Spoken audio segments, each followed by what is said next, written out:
Good evening, Venerable Sirs. My name is P.K. Chi. I'm from Buddhist Missionary Society. I believe that other religions tend to associate or criticize Buddhists for being idol worshippers. So my question is, are we Buddhists really idol worshippers?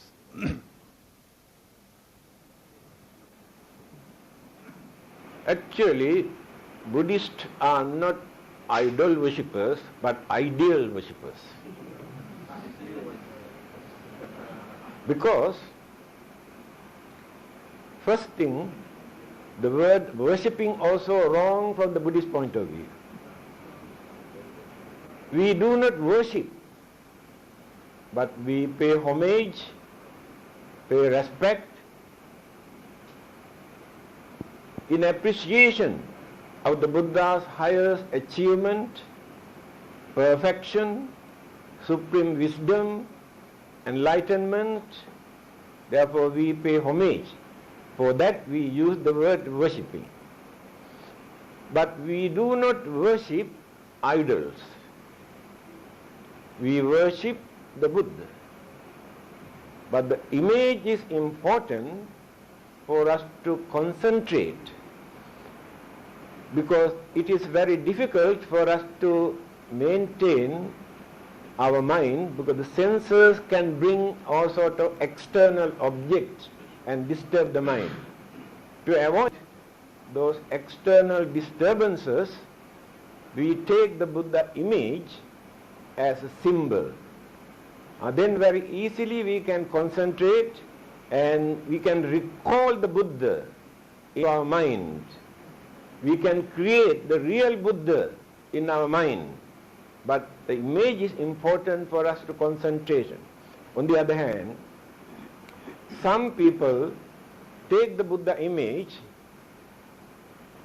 to recall the Buddha and reflect all the good qualities and virtues and wisdom of the Buddha. Then it turns into some sort of meditation. It's called Buddhanusati Bhavana.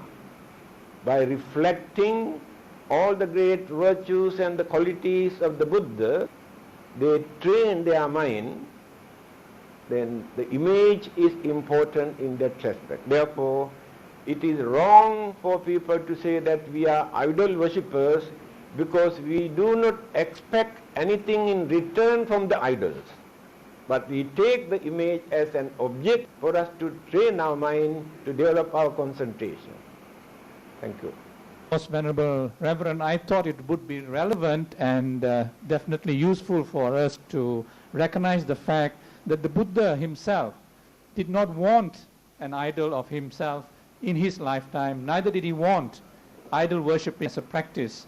So I think there is always this misconception that this was something that is being promoted for perpetuating his goodness and his greatness. I think the fact, if you could elaborate on this, in terms of the historical happenings, actual incidents where the Buddha had very categorically stood, and how the devotees respected the Bo tree first, and then went on to bringing about the idol of the Buddha through cultural contact with the Western world. Thank you. I think you are right. There were several occasions when the disciples wanted to erect the image of the Buddha. The Buddha said it is not necessary. He did not encourage for anybody to erect the Buddha image.